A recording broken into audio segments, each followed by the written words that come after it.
A Giants podcast for Giants fans by Giants fans. From the offseason to the wins and the losses, it's time to take one Giant step.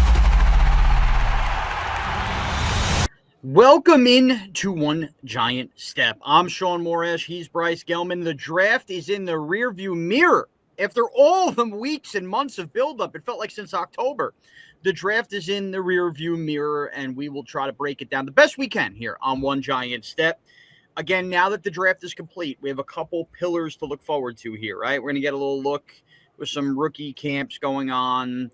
We're going to obviously have the schedule release. We had that announcement about an announcement on night one of the NFL draft, May 12th. We will get that. So we'll hope to lock it in. Big birthday present, May 13th for me, Bryce. But who's counting? Big 38 coming. And we'll go in depth on the schedule, I'm sure. And a couple other interesting podcast ideas I have in mind throughout the offseason. But look, we're not dummies here, right? I understand for a lot of you that, maybe you're going to come back, check sporadically before we get going in the preseason. I get that. I understand listening habits. I'm not trying to pretend, but I hope that you keep coming back for as much offseason content as we could churn out there. Obviously, I'm going to be excited about the schedule stuff. We'll have a lot of fun with that. But I say it to say again, download, subscribe. This way you don't forget about us, right? Maybe you're not interested in hearing a breakdown about what the future holds for Kayvon Thibodeau, which I have planned now with Bryce Gelman. We'll go over that at some point. Tommy DeVito versus Jameis Winston, maybe an episode that we look forward to down the line. Couple different ideas. I also want to discuss the Colts game now that we know the Giants have a quarterback, and maybe we can go back and enjoy that win. Couple of these things along the road. So we hope that if you download and subscribe, you join us for that. But even just download and subscribe so that, when you start really getting, knee deep into NFL content again, we're here for you. So I'm just saying that as a transparent content creator for you. I'm not an idiot when it comes to listening habits and the way the NFL excitement drains a little bit post-NFL draft before you get revved up again. But we are here for you, and we're going to do our best to put out that content every week. So please download and subscribe. At Shaun Morash on Twitter, at Bryce Gelman on Twitter. Bryce, I kind of want to hit on all 7 picks throughout, overall overarching themes and all this. But before I get your reaction, because look, let's not waste any time here on this part of this. Bryce Gelman is going to tell you. Shaun Morash is going to tell you. Other podcasts that you listen to with the New York Giants are going to tell you. National podcasts and draft cover guys like Todd McShay, who I've already listened to in depth, are going to tell you all the same thing, that the Giants aced the NFL draft. So I don't need to reiterate and say that, but I'm going to throw caution to the wind with this, Bryce. We had severe questions when the Giants took Eric Flowers in the first round that year, the year they panicked and took Eli Apple in the first round. We did not have questions when the Giants took Kayvon Thibodeau and Evan Neal in the first round, and Evan Neal ended up being a bust. So there are drafts you walk out with questions, and your questions end up being, some truth to them, like the Eric Flowers and Eli Apple year. But then there's drafts where you're blindsided and you can't believe that Evan Neal didn't work out either.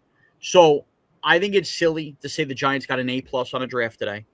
I think it's silly to say slam dunk 100%. We know that this team's going to take off now, because we don't know. But we can only operate on what we do know, which is the players and the value and all of that. So, Bryce, overall, I enter this draft like everybody else, very, very positive. And I guess my biggest positive would be identity and thinking that we're at least entering 2025 with a defense that, quite frankly, I think should be a top 10 defense in football. Should be top 5, potentially top 3. That's how good it is. The defensive line, by far the best defensive line in football. I see a lot of people, the Eagles, they lost a few key guys on the defensive line. The thing about this Giants defensive line now is not just it's top heavy. They've got a lot of depth. They've got a lot of depth. Like in their depth chart, Golston is not going to be starting, of course. Kayvon Thibodeau might not be as a starter in that depth chart. Of course, he's going to be used as a rotational piece, potentially in the middle as well. They killed it, Shaun. And I don't want to sit here and make this a whole victory lap, but what do we tell you? What do we tell you? Trust Joe Schoen. Trust Brian Dable. What Joe Schoen did in the draft last year earned him enough leash to go out and do what he did in this draft. You trust a guy who knocked a draft like last year out of the park. You don't give up on a guy that killed it last year. I understand you want to point out 2023. You want to point out the Deonte Banks pick. Again, he sucks. All right, you look at that draft. Who else is starting from that draft? It's a terrible draft. 2022, not so great either. Evan Neal, one of the worst picks in franchise history. I get it. You want to be frustrated about that? The same people that were calling for Joe Schoen's head, which I think is hilarious. There was such a crazy switch up, Shaun, amongst the mainstream Giants fans, because even you had Bobby Skinner saying he wants Joe Schoen and Brian Daboll fired. You get a guy like that on board now. You get plenty of other casual Giants fans admitting Joe Schoen did an amazing job this draft. I just think it's hilarious to switch up because, where were you this entire time? Right. We were there. We were saying, keep Brian Daboll, keep Joe Schoen, partially because they didn't have a quarterback to work with their entire tenure and because of what they did last year in the draft. How many of those guys are impactful players on this Giants team? 4, 5? Like that's a home run draft. This has a chance to be better, Shaun. Yeah. Look, it's about the full picture, right? As we go through picks 1 through 7. When you take last draft into account and the idea that we know they nailed the league neighbors. You need Newman and Phillips to take those next steps, though, this year. So, the team is only going to be as good as that rookie class from last year that we all raved about. Them all taking the next steps and being, like, legitimate pros, and then that includes Theo Johnson and Tyrone Tracy as well when you add that to the mix. But that draft, along with last offseason when you add a guy like Brian Burns, well, that rolls into this offseason when you add Paulson Adebo and Javon Holland and then do what you did in this draft. Now you start talking about where you thought the Giants were talentless. You pull 2 off seasons together and then add it to the mix of Andrew Thomas, Dexter Lawrence, Kayvon Thibodeau, Bobby Okereke, that free agent signing. And you start looking up and down the road, the quarterback position, which we'll get to. We should probably do a whole pod on the quarterback position at some point here. The Giants' talent level has now skyrocketed. Now it was bare bones, bottom of the barrel, right? They had 2 legit top 100 players for a long time in Dexter Lawrence and Andrew Thomas. But this is a team now that when you start thinking about depth. I mean, if a DN gets hurt for a couple weeks, they're fine. If one of the running backs goes down for a couple weeks, they're fine. If quarterback gets hurt for a couple weeks, they're probably fine. So depth-wise, I'm really excited. And it all starts with Abdul Carter. Look, they didn't overthink it. They didn't panic when the Browns traded. We did a full pod on the first round reaction. Go back and listen to that. Look, this is a chess piece. The comparisons to Micah Parsons are not lazy just because he wore number 11 at Penn State.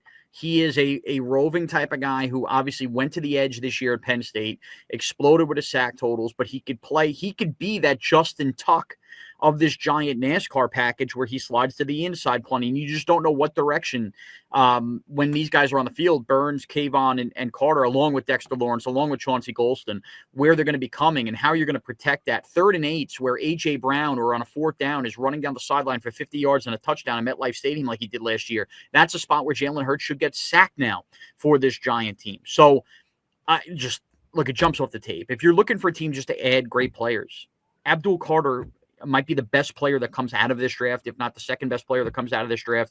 He's a guy with Hall of Fame potential. And if he happens to flop or ends up being a bust, it's going to kill this franchise. It's going to hurt immensely. But I don't think anybody could jump out and say Joe Schoen made a mistake, because who the hell thinks that Abdul Carter is not going to be good? Yeah, we discussed this in the last One Giant Step, and I think it was the smartest move they possibly could have made. It was the most, sure move. It was a layup.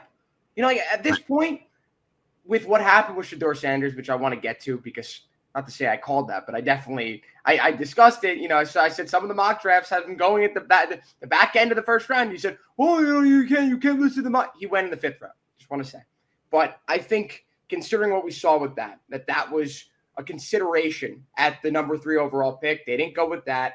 He dropped heavily, and now we know, of course, that he botched an interview with Brian Daboll. Brian Daboll called him out for screwing up something, and it did not go well.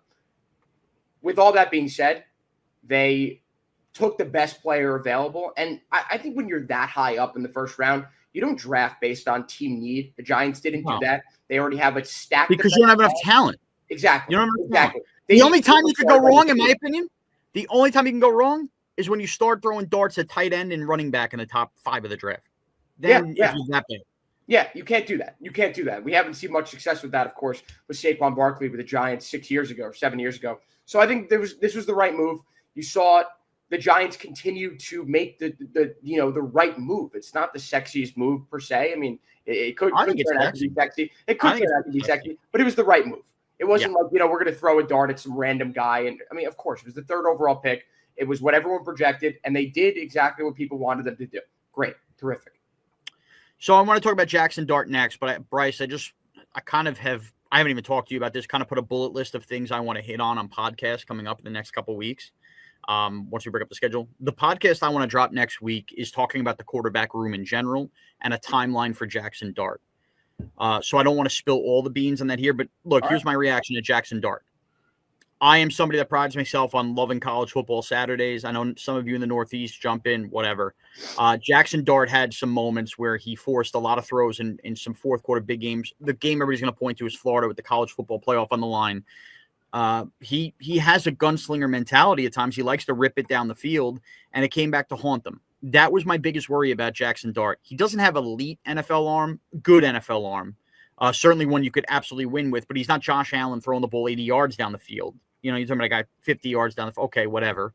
But I worried about some of those mental moments. I do like this pick, though, from this standpoint. Even if I have my concerns, if I didn't have those concerns, that's why he's getting picked third overall, not Abdul Carter. So in many ways, am I willing to swallow some of my concerns if that means I get, Abdul Carter and I get the taste of the traits on Jackson Dart? That's not something I've thought about all weekend, Bryce, and something I've come to the realization with. Here's what he does do well. The running and the physicality of the runner. You're going to hear a lot of Josh Allen comps because they're natural, because of the Brian Dable connection, but he has that physical type of run where he could take off, run some RPOs, and that's the stuff Brian Dable wants to do. You've got to learn how to slide. Right. He's got to learn how to get that. Right. He's a tough as nails. He's crazy. He's sicko, and that's kind of been a theme. The Giants just got the Giants got sick individuals now to go play and have that mentality. I have no problem with that. Throwing the ball down the field, I think him and Neighbors, to a lesser extent Slayton, they're going to connect on some down the field. It's the short game with Jackson Dart, which he didn't get asked to do a lot of at Ole Miss and that Lane Kiffin offense.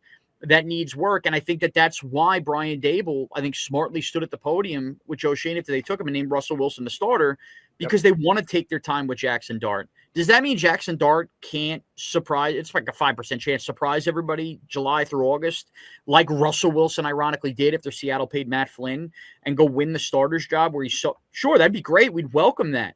I don't think that's going to happen, and I think that this is just one of those cases where I think they've built a good enough defensive roster. We'll see what happens on offense, where they're going to try to win a bunch of games, albeit versus a tough schedule. We'll find out the definitive proof of that. And if and when they're going to monitor Dart in practice, we do that. Now, some of you are going to have questions, Bryce, about Dart and the practice load and what Jameis Winston means. Again, all those questions, I have reached out to some people, more stuff. I want to do that all on next week's podcast on how exactly this quarterback depth chart is going to look and Sundays and what everybody's going to bring to the table. But overall, look, the third time in our lives when you consider Eli Manning, obviously you were a little younger when that happened. What year were you born again? 2001. I was three. So I remember I was freaking working at Subway slinging sandwiches the day Eli Manning trade went down. I was so pumped up. I wasn't, because I love Kerry Collins. I wanted Robert Gallery, but I was excited at the idea of a first-round quarterback.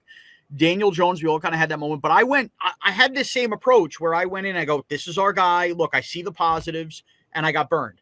So I'm learning from the past two experiences. And I'm trying to go, I'm not going to hide my doubts about Jackson Dart. I'm acknowledging and we'll see if that comes to fruition, but I am welcoming this with open arms. Look, this is a guy Dable targeted, and we didn't burn a top 10 pick doing this. Exactly. So that's the way I look at it. It's exciting. Oh, one more thing I wanted to add on this, Bryce, before I get your reaction to the Dart pick totally. The Giants traded in this trade to move up. The 34th overall pick essentially swaps with 25. So you're using your second-round pick as a first-round pick. You get the fifth-year option. The other two things the Giants gave up in this draft, next year's third-round pick. They didn't lose any free agents, so they're not going to have a compensatory pick next year, so they're not going to have a third-round pick. Okay, look, third-round picks, sometimes they're good, sometimes they're bad. Last year, really good with Drew Phillips. The Giants have a terrible history compared to some others at failing at third-rounders, so I don't want to punish that. Usually you get starters in the third round. Hopefully Darius Alexander's that. More on him in a second. But that's okay price. This year's third-round pick, it's as if the Giants did not trade the pick. And if you're wondering, what the hell are you talking about? This has been stated. The Giants kind of talked about their board, and I believe it because it matches why the Giants have had such a good draft, because of the value of where they got guys. The two top players on the board when the Giants went to start day number 3 on Saturday for them were Cam Scadaboo and Marcus Bowe, and they basically had to flip a coin, let's just say, in the war room on who they were going to take. Had they had that second, third-round pick, they likely are taking Cam Scadaboo there and starting the day in round 4 with Marcus Bowe, who went like 90 spots after everybody was predicted. I'll explain a little bit why that happened. So if the Giants were going to take that second, third round pick and use it on Cam Scatterbo and use the Marcus Bowe pick in the top of the 4th round, essentially then by doing the math, the Giants traded a 5th round pick instead of that compensatory 3rd round pick because they still got the 2 players they wanted anyway, which makes the Jackson Dart trade even better when you consider that. Yeah. They didn't give up anywhere near what people think they gave up. Yeah. They got the guys they wanted. To your credit, you mentioned that. Shaun, I'm honestly in awe of this front office for making the right move when it comes to Jackson Dart. And I think there's, you mentioned Daniel Jones, you mentioned Eli You better Manning. be in awe if he fails, though, Bryce, because it's still going to be judged on how the quarterback plays out. Listen to what I'm about to say. That I think not drafting a quarterback number 6 overall, not trading for a quarterback who was drafted number 1 overall, while there's a lot of pressure for Jackson Dart to be good, I think there's a little bit less pressure than the Giants drafting Daniel Jones at 6 or drafting or trading for Eli Manning, who was the number 1 overall pick. Yes, there's a lot of pressure, and yes, there are jobs on the line, but I do not think if Jackson Dart does not pan out, that this will ruin the franchise going forward. I still think they have a solid enough base. I think they're built in the trenches, offensive, defensive line. Their secondary is a lot better now. If Jackson Dart does not turn out to be the quarterback that some people think he could be, Shaun, I think that the Giants will still be in a good enough position to get a quarterback and still be good and take another shot at a quarterback next year.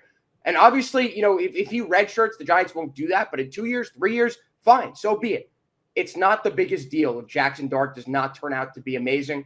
Of course, it's a huge deal for Brian Daboll and Joe Schoen. They'll be gone. But the next regime could come in. And again, I'm jumping the gun here, but I'm just talking hypotheticals. The next regime could come in, draft a quarterback, and still have the base of the team solid enough where they're a quarterback away to being good. All right. Now let's rip through the rest of these picks. Now we've gotten through this. They get to pick 65, top of the 3rd round. And this, Bryce, again, I want to re-bring up something because this mattered with trading up for Jackson Dart that we talked about. When the Giants were picking 3rd overall after they beat the Colts, we did say, though, one of the benefits to losing that last game versus the Eagles and not getting caught in the muck wasn't just about the 3rd overall pick. It was the top of the 2nd round and the top of the 3rd round and securing those picks. Because of the 3-way tie with the Browns and the Titans and rotating out those, they had the 2nd overall pick in the 2nd round, which was juicy enough to entice the Texans to trade for Jackson Dart. They had the 1st pick of the 3rd round, meaning once those first 2 rounds cleared and the dust cleared, you could sit back and go, whoever that best player is that fell to round 3, that probably should have been a round 2 pick, some would argue late round 1 pick, the Giants were going to take. And in that spot, they take Toledo defensive tackle Darius Alexander. Pro Football Focus had Darius Alexander ranked as their 49th best player in the entire draft. He goes 65, older player, but you're still seeing this with some of the COVID years now dwindling out. Mm-hmm. He is obviously a 3 tech that can push the pocket, rush the passer a little bit. And this is a spot that was a massive hole next to Dexter Lawrence. One, they've, signed minimal free agents to. And I don't know how much you could expect. And Chauncey Golston is going to try to play some of that as well because he's a guy with inside-outside flexibility. Look, and you see the depth on the D-line. Alexander, I don't think a lot of pressure, but if they hit on this, man, and you could fill that void that has been left ever since the Giants traded Leonard Williams next to him, There's a guy that, is going to give you some pass rush ability on the inside, but also try to help up stopping the run. And at 25 years old, you would expect him not to be too developmental to be able to play right away. I do like everything about this pick in the 3rd round, and I have high hopes that when you consider Drew Phillips last year, Darius Alexander this year, you could have 2 really important core starter-type players added to this defense that who knows if they ever become Pro Bowlers, but just really, really fundamentally good, talented players added to this defense. Alexander's a great run stopper, Shaun. He has 26 tackles at the line of scrimmage or behind it on rushes. And that's 5th in college football. And this is since the start of 2023. So the guy is adept at stopping the run, something the Giants, of course, were not able to do at all last year. I mean, the amount of guys that ran all over the Giants, I could think of, every single game where, Saquon did it, of course, as, again, that was the end of the year. They had given up at that point. Dexter Lawrence had 1 foot out the door when it came to actually trying in that season. But either way, the Giants had no other defensive tackle. So you get someone who could stop the run. There's some growth to be had when it comes to Alexander and the pass rush. But again, he's not going to be relied on as an early starter. I think he'll play a significant amount in his rookie year, but he won't be relied on as much to be a pass rusher as much as he is a run stopper. When you think about it, look at all the other guys on the Giants defensive line who were able to get to the quarterback. So it would take some pressure off him as a young rookie. He's not young, but, in terms of his career being a young guy. And also, looking at what Dexter Lawrence provides in the pass rush and him leading the league in sacks until the middle of the season, there's a lot less pressure on Alexander. And the Giants lucked out that one of their biggest needs was a position in a draft that was one of the deepest positions. Yeah. People said it's defensive tackle, offensive line. So they got, I think I saw he was the 6th ranked defensive tackle on PFF or some, I think it might have been ESPN. But in a normal draft, the 6th ranked defensive tackle might be the 3rd or 2nd best ranked defensive tackle. So they got him where they wanted to get him with that first pick of the 3rd round. And again, this is a talented dude that in another draft goes a lot higher than where he did in this draft. Yeah. Put a pin in that because that thought process I want to give to the 5th round pick in just a moment. But start day number 3, and this is one where I think the Giant social media team just popped and content creators popped. Cam Scatterbo, running back, Arizona State, an absolute bulldozer, impossible to tackle. He was so much fun watching him play. Obviously, if you got to that Big 12 championship game and you watched it, you got to the college football playoff New Year's Day and you watched it, Joe Tessitore still screaming, Scatterbo! He was incredible. He's a fan favorite type of guy. We saw the quote, he ran into telephone poles for fun. He is, you ever see the movie The Replacements with Keanu Reeves? I've seen parts of it. I'm forgetting the actor's name. He's always popular in Vince Vaughn movies, Swingers. What the hell's the guy's name? Anyway, he plays the linebacker. I'm going to get you the ball. I want the ball. I want the ball. That's who Cam Scatterbo is. He's just a nut. He's a nutcase. He's a nutcase running back. And it's a lazy Giants comp, but it's an accurate Giants comp. He has a lot of Brandon Jacobs in him in terms of like softer hands catching passes than you'd think, but a guy who's just going to be a boatload of tackle. Remember Brandon Jacobs laying out Charles Woodson to start that 2007 NFC Championship game in the cold weather, like a tone setter. That's the kind of thing Cam Scatterbo is going to do. And when you pair him with Tyrone Tracy and the burst and the speed we saw with Tracy, this is what I'm talking about. And at its core, I'm going to say it 21 minutes into a podcast here, this is what I was talking about with the idea of letting Saquon Barkley walk. Like, who doesn't wake up in 2025 and look at Tyrone Tracy and Cam Scatterbo and isn't excited about the Giants' run game? Like, running back by committee works if you put the right pieces together. And I'm so happy. And this is where you do it in the 4th round. Cam Scatterbo was a 1st-round pick if the year is 1993. Okay? Cam Scatterbo is a 4th-round pick because the game has changed, but those guys still have value, but their value is enhanced when you realize how many running backs come out and pair this. This is like peanut butter and jelly, man. Him and Tyrone Tracy together. I'm so super stoked for this Giant run game. And you mark my words, Bryce. This is another pod idea I have. I'm kind of emptying the cabinet of things I'm going to do. Cam Scatterbo is going to become, within the next 5 years, one of the most popular jerseys in MetLife Stadium on Sunday. 100%. I was saying, Scatterbo was born to be a Giant. Like, he's one of those guys you're like, Giant. Right. When they drafted him, I'm like, yep, he's a Giant.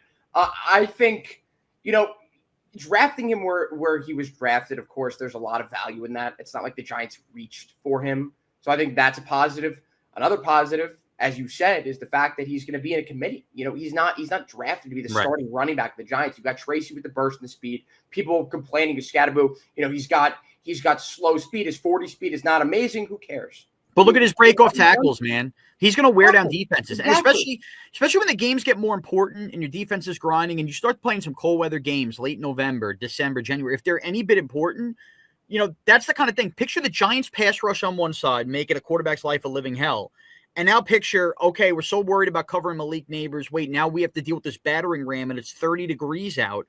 He's a breaking your will type of football player that the Giants just found in the 4th round. Oh, by the way, who else was a 4th round pick? Brandon Jacobs. Yeah. So that's what you got to think here with the New York Giants. In the short down to go situations, you can go to him. You could trust him. Right. And he can catch passes. Can catch passes. Yeah, and he's got the broken tackle ability of like Ashton Genty.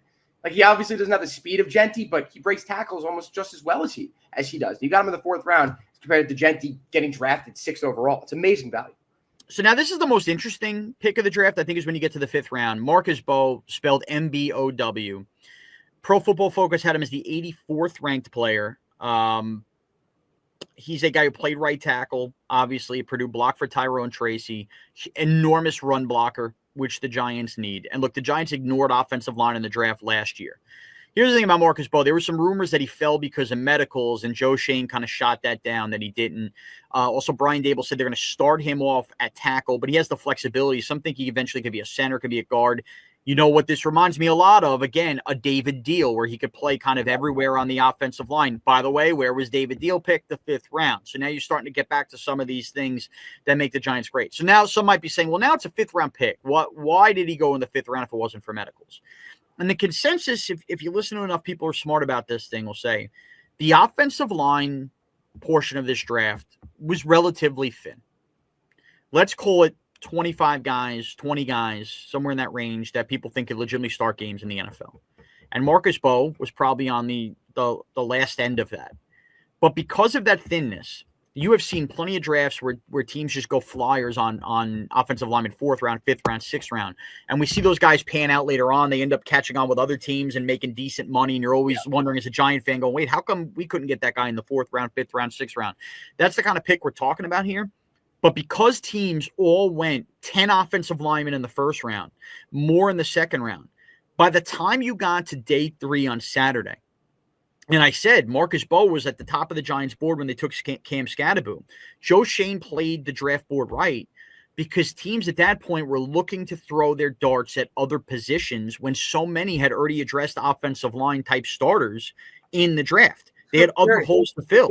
Yeah. And that is how Marcus Bowe ends up sliding to the 5th round, right at the top of that fifth, or I guess the middle of that 5th round, was just the idea that teams had used their offensive line because they went early thinking there wouldn't be enough depth on the offensive line. Doesn't mean that they've slam dunk hit a starter here.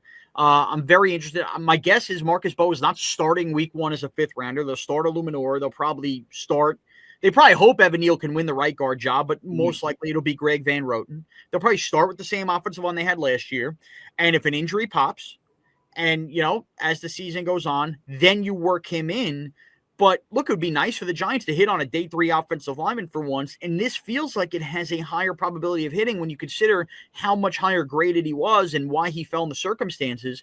Was it a little bit of luck? Yeah, the Giants could have took him instead of Cam Scadaboo, and Scadaboo would have went somewhere else, and who knows.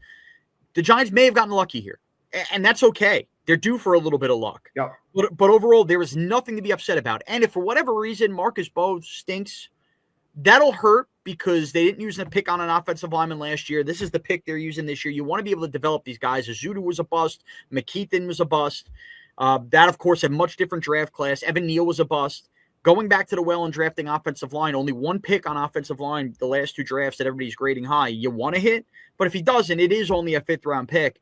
But, look, anytime you could look at a 5th rounder and go, yeah, I think this guy's starting by 2026, that's generally a good feel to have.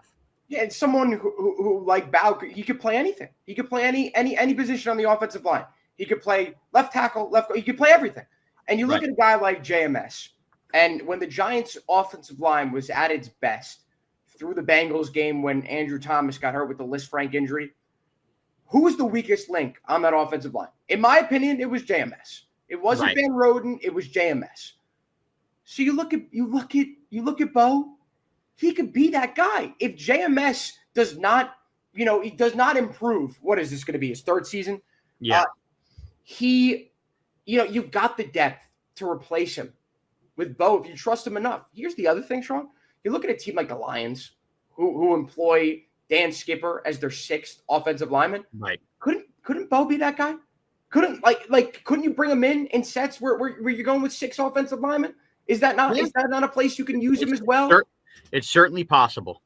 So I love the pick. I think they got, again, amazing value. That's what I look at with all these picks is value. The Giants got whoever they wanted to.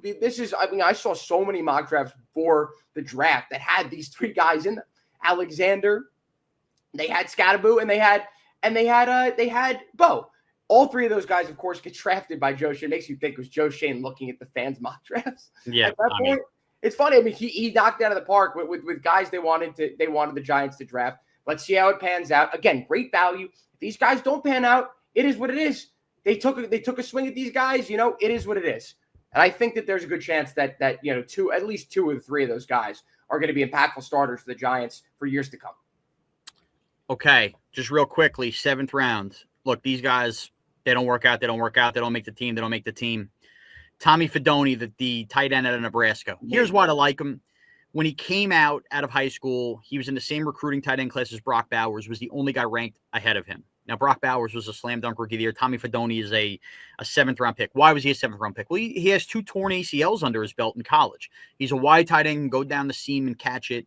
The Giants have a blocker in Manhurts. They obviously have Theo Johnson. They invested a 4th-round pick in that they like.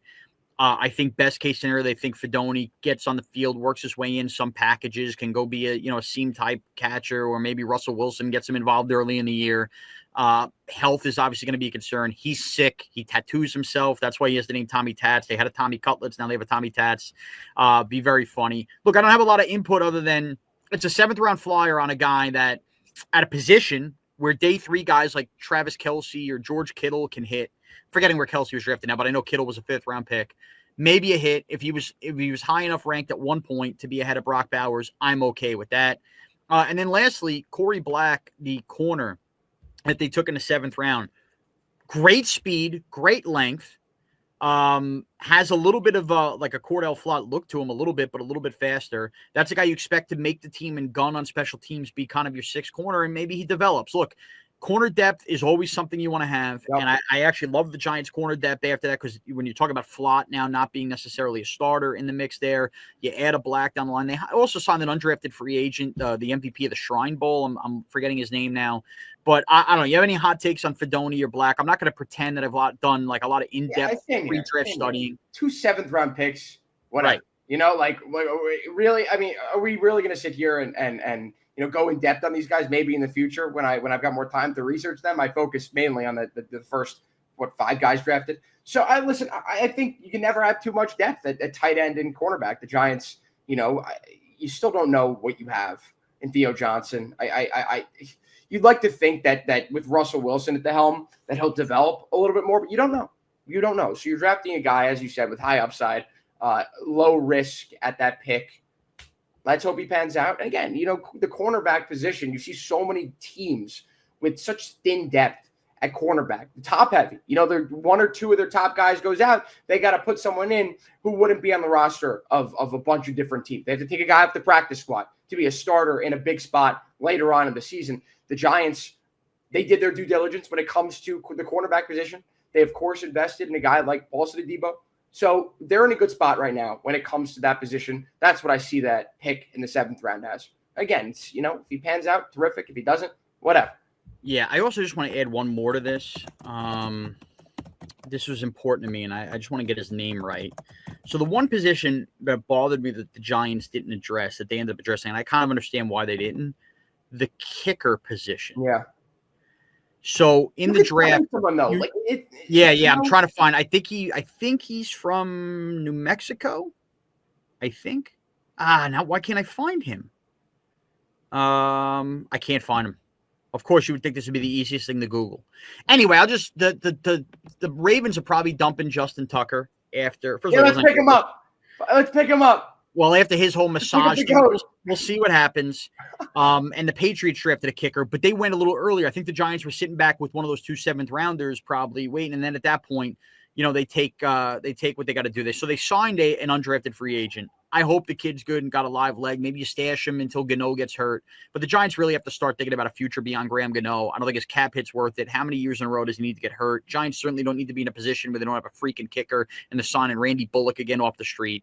So they did take care of that undrafted free agent. That's also like something I kind of hope this kid makes the team, and it's just booming kicks. It'd be great if I had his name. How unprepared am I? But that's where I'm at. Bryce. So I've also mapped out, and this is good for the audience. 1, 2, 3, 4, 5, 6, 7, 8 podcasts I want us to churn out in the next 8 weeks. Wow, look at you all right? Prepared. Here's my ideas for the next 8 weeks. So figure now we're going to start May. So through May and June. This should get us basically through May and June. And then you enter July, right? And then you got 3 weeks till training camp starts. Okay? Goes by fast. Hear me out. Very fast. Hear me out. And this is a soft template for our audience that wants to know what they can expect on One Giant Step. Next week, I want Bryce and I to each come prepared with an 18-week Giant schedule, knowing the opponents in the order of which the schedule unfolds and things we want to see in the schedule. I like that. All right? The following week, we will have the schedule announced on that Wednesday. We will react to the schedule. We'll play the win-loss game. We'll react to No, but overall reaction, and I always like doing the what's a fun road trip, but what we think. The following week, because who can get more of the NFL schedule, we will do in 4 weeks the full quarterback room breakdown. By that point, we'll have some rookie camp stuff with Jackson Dart. We'll probably have some more Jameis quotes. Then I want to do a podcast on the biggest roster concerns. Give a month for the draft to fall off, and then we could talk about the problems with the Giant roster, okay? Following that, we're going to each sit down and we're going to rank the top 10 Giants players and play the game. Has Joe Schoen done a good enough job? And I want to go back also with that into the top 10 players in Dave Gettleman's last year. And I want to see how much better the team is now compared to when Gettleman left. All right. Then I want to do a podcast where we kind of pick a couple guys we think could be surprise cuts. Maybe Graham Gano is one of them, to talk about where the Giants now are dealing from a position of depth. And then within that, I also want the Kayvon Thibodeau future podcast. Very important. Tibbs future podcast. That gives me 8. And then 9, I do want to react to that Giants-Colts game and redo watching the game and react now that we know it did not matter and the Giants got a quarterback and got Abdul Carter. So we could actually not be so miserable after that. That's 9 podcasts. I'm texting you right now. Now we have something to go off of. That's what I want to do the next 9 weeks on One Giant Step. Got it? I'm in. See what happens when the Giants put together a roster we're excited about? I was gonna say, like, this is the best. I mean, I've been hosting this podcast with you for a year and a half now. Yeah. There has never been a moment that I've been as excited for this team as right now. You were excited when Tommy DeVito was winning all those games. Let me just point that out. I was more doom and gloom about the situation. I turned out to be right. You were more excited about it. I think consensusly, this podcast as a whole, both you and I, it's the best time for us to be hosting the podcast. So there you go. You got your next 9 podcasts coming. I'm Shaun Morash at Shaun Morash. We'll sprinkle in. So, by the way, mailbags throughout all those podcasts, questions, all of that. Finally get that tweet out. Yeah. At Bryce Gelman on Twitter, at Shaun Morash on Twitter. Remember, download, subscribe. Thank you guys for sticking with the draft coverage. Thank you to everybody for taking one giant step with us.